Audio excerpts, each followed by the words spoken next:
जय श्री हरि विष्णु। अनित्यानि शरीराणि विभवो नैव शाश्वतः नित्य सन्निहितो मृत्युः कर्तव्यो धर्म संग्रह। अर्थात शरीर नश्वर है और धन भी सदा रहने वाला नहीं है। मृत्यु सदा समीप है, इसलिए धर्म का संग्रह करना चाहिए, क्योंकि धर्म मार्ग में सदैव प्राणी के आगे चलता रहता है। प्रिय दर्शकों, गरुड़ देव ने जिज्ञासावश भगवान श्री हरि विष्णु से कहा, हे श्री भगवान नारायण, वैतरणी नदी का स्वरूप कैसा है और जीवात्मा उसको कैसे पार करती है? कृपया करके अपने श्रीमुख से मुझे बताइए और मेरी जिज्ञासा को शांत कीजिए। श्री भगवान बोले, हे गरुड़, यमलोक के मार्ग में जो वैतरणी महानदी है वह अगाध, दुस्तर और देखने मात्र से पापियों को भयभीत करने वाली है। वह पीप और रक्त से परिपूर्ण है। उसके तट पर हड्डियों का ढेर लगा रहता है। मांस और रक्त के कीचड़ वाली वह नदी दुख से पार की जाने वाली है। वह विशालकाय घड़ियालों से व्याप्त है और सैकड़ों प्रकार के घोर पक्षियों से आवृत है।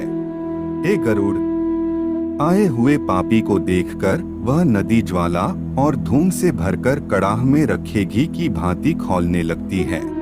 वह नदी सुई के समान मुख वाले भयानक कीड़ों से चारों ओर व्याप्त है। वज्र के समान चोंच वाले बड़े बड़े गीध और कौओं से घिरी हुई है। वह नदी शिशुमार, मगर, जोंक, मछली, कछुए तथा अन्य मांसभक्षी जलचर जीवों से भरी हुई है। उसके प्रवाह में गिरे हुए बहुत से पापी रोते चिल्लाते हैं और हे भाई, हाँ पुत्र, इस प्रकार कहते हुए बार बार विलाप करते हैं। भूख और प्यास से व्याकुल होकर पापी जीव रक्त का पान करते हैं। वह नदी झागपूर्ण रक्त के प्रवाह से व्याप्त, महाघोर, अत्यंत गर्जना करने वाली, देखने में दुख पैदा करने वाली तथा भयावह है। उसके दर्शन मात्र से पापी चेतना शून्य हो जाते हैं। हे खग, वह नदी पापियों के गिरने के लिए ही बनाई गई है।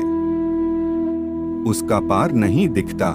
वह अत्यंत दुख पूर्वक करने योग्य तथा बहुत दुख देने वाली है। इस तरह बहुत प्रकार के कलेशों से व्याप्त अत्यंत दुखप्रद यम मार्ग में रोते चिल्लाते हुए दुखी पापी जाते हैं। कुछ पापी पाश से बंधे होते हैं, कुछ अंकुश में फंसाकर खींचे जाते हैं और कुछ शस्त्र के अग्रभाग से पीठ में छेदते हुए ले जाए जाते हैं। कुछ नाक के अग्रभाग में लगे हुए पाश से और कुछ कान में लगे हुए पाश से खींचे जाते हैं। वे पापी गर्दन, हाथ तथा पैर में जंजीर से बंधे हुए तथा अपनी पीठ पर लोहे के भार को ढोते हुए मार्ग पर चलते हैं। अत्यंत घोर यमदूतों के द्वारा पीटे जाते हुए वे मुख से रक्त वमन करते हुए तथा वमन किए हुए रक्त को वापस पीते हुए जाते हैं। पृथ्वी पर जिन लोगों ने गाय का दान दिया है वे वैतरणी को आसानी से पार कर जाते हैं। जो मूढ़ प्राणी गुरु, माता पिता, आचार्य एवं अन्य वर्धजनों की अवमानना करते हैं, मरने के बाद उनका वास उसी नदी में होता है। जो पुरुष पतिव्रता, सच्चरित्र, उत्तम कुल में उत्पन्न, विनय से युक्त स्त्री को द्वेष के कारण छोड़ देते हैं, वे वैतरणी में पड़ते हैं। जो हजारों गुणों के होने पर भी सत्पुरुषों में दोष का आरोपण करते हैं और उनकी अवहेलना करते हैं, वे वैतरणी में पड़ते हैं। वचन देकर जो ब्राह्मण को यथार्थ रूप में दान नहीं देता है, वो सदा वैतरणी में निवास करते हैं। दान दी हुई वस्तु का जो अपहरण कर लेता है, दान देकर पश्चाताप करता है, जो दूसरे की आजीविका का हरण कर लेता है, दान देने से रोकता है, यज्ञ का विध्वंस करता है, कथा भंग करता है, क्षेत्र की सीमा का हरण कर लेता है और गोचर भूमि को जोतता है, वह वैतरणी में पड़ता है।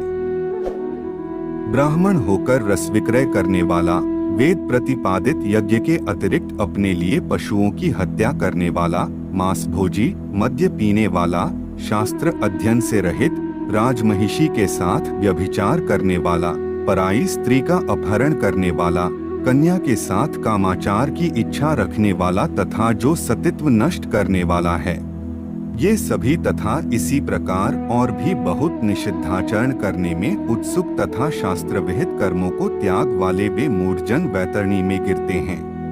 हे खगराज, यह वैतरणी नदी कष्ट प्रदान करने वाले सभी प्रमुख नरकों में सर्वाधिक कष्टप्रद है, इसलिए यमदूत पापियों को उस वैतरणी में फेंकते हैं।